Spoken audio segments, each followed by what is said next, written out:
السلام عليكم ورحمة الله تعالى وبركاته. هذا الفيديو والله ما عرفت منين نبداه ولا شحال نقول لكم. المهم في هذه اللحظة أنا المشاعر ديالي والأحاسيس كلها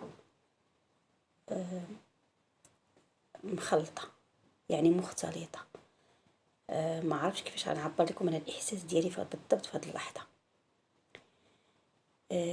غنبدا الفيديو ديالي ونقول لكم. المهم اسمعوني. البارح قربت المغرب جاتني اخبار، تواصلوا معايا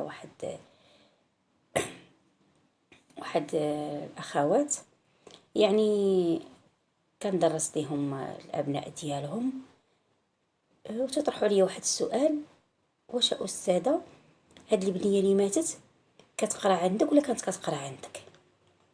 ما نخبيش عليكم، نزل عليا الخبر كالصاعقه.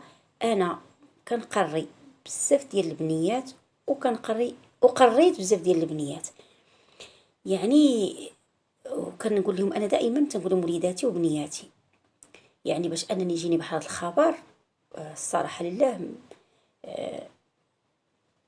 ما بقيت فهمت والو.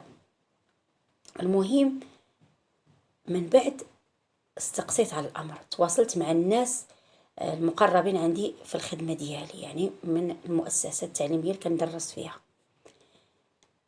وفعلا تاكدوا لي الخبر وترسلوا لي الصوره ديالها. ما نخبيش عليكم وما نكذبش عليكم، بلا ما نشعر بلا ما نحس. تنقول ما تقولوش لي ان اسراء ماتت، ما تقولوش لي بنتي اسراء ماتت، لان اسراء كنت درستها في السنه الرابعه ابتدائي، والان هي كتدرس في المستوى السادس ابتدائي، وما عمرها انقطعت بين الصله. دائما كتجي عندي كتعنقني، تتبوسني يا في الساحه يا كتجي عندي القسم يا وقت الاستراحه، ودائما سبحان الله هي اللي كتدلعني بهذا المعنى، هي اللي كتقول لي شي كلام بحال الام كتقولوا لبنتها. سبحان الله، هاد الطفله بحال النسمه، هادئه محبوبه بشوشه مؤدبه مهذبه مجتهده.